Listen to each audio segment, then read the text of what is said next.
In the latest chapters of Bluelock, we see that there's a big distinct difference between geniuses and talented learners.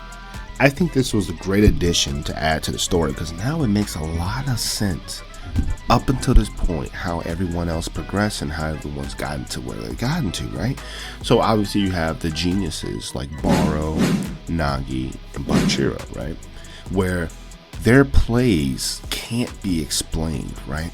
So then we were thinking back in the beginning that their egos, right, must have just been unhinged. It must have just been too crazy or too wild to control. But in reality, it's because they're geniuses, and because since they're not talented learners, they couldn't learn football in a logical way, right? Talented learners compartmentalize and learn things in a logical way, but geniuses, they just kind of just do it. There's no process to it. It's just they think about it and they do it. But here is here's where they can, it's like a yin and yang where they feed off of each other. It's because a genius can never really know an idea to try until seeing a talented learner do it in a methodical, synchronized way, right? So let's say a talented learner, let's say Isagi as the talented learner, learns how to, I guess, get past a defender, right? Took him a whole game, learning, blind spots and every single step along the way to get past a defender. A genius would see how the talented learner struggled to get to that point and say, oh, that's the end point, that's what he did, well, I can do that too. But then they'll just do their own version of it like instantly, right? And it's because they can't, like I said, they can't follow the normal path of progression. They just do it because they can never explain how they do it. They can just be able to do it. That's why Nagi makes probably, like, him and Shido probably make just like the most insane shots in the entire series, just because they never have to think about how to do the shot. They just know that they can do it. It's a little weird, what I'm saying? It's actually really cool.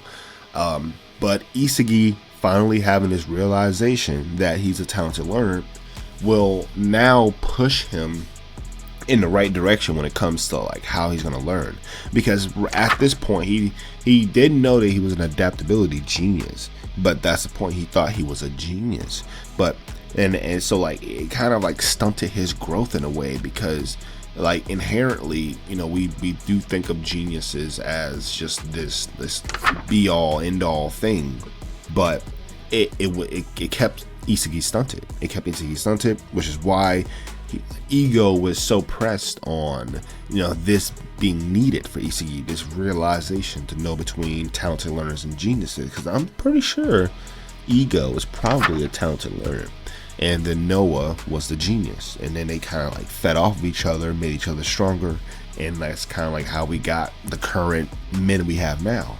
But the crazy part here is with Isagi, he has almost like an ego as if he was a genius, but he has the mind of a talented learner. Now that, I believe, is going to be a scary combo, because I'm pretty sure Isagi's ego is going to fuel his problem solving skills. It's going to fuel his, it probably is going to make him the best talented learner on the planet, because I believe that Isagi probably has the biggest ego of any talented learner. The next biggest ego I would think of as a talented learner would probably be Kaiser, because we just found out last chapter that Kaiser was a talented learner. He is not a genius. The Kaiser Impact is not a genius move.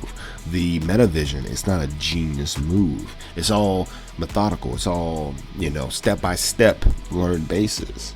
And understanding that now is a game changer. It's a complete game changer to the entire NEL series, entire Bluelock series, because now it puts everyone into a nice category. You're either a world type, or you're a self-ego type, or you're a genius, or you're a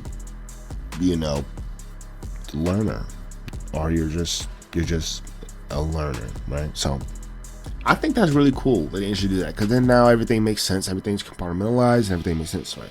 I think that's cool. I think the direction is gonna go in just like pretty much like it's almost as if like not only is Isagi gonna rely on the geniuses on his team to, I guess, push plays along, but it was the mindset shift that Isagi needed to now get this new evolved version of himself, new evolved like Metavision version, this new evolved like Zero version of Isagi, where he is truly focusing on what his original ego is.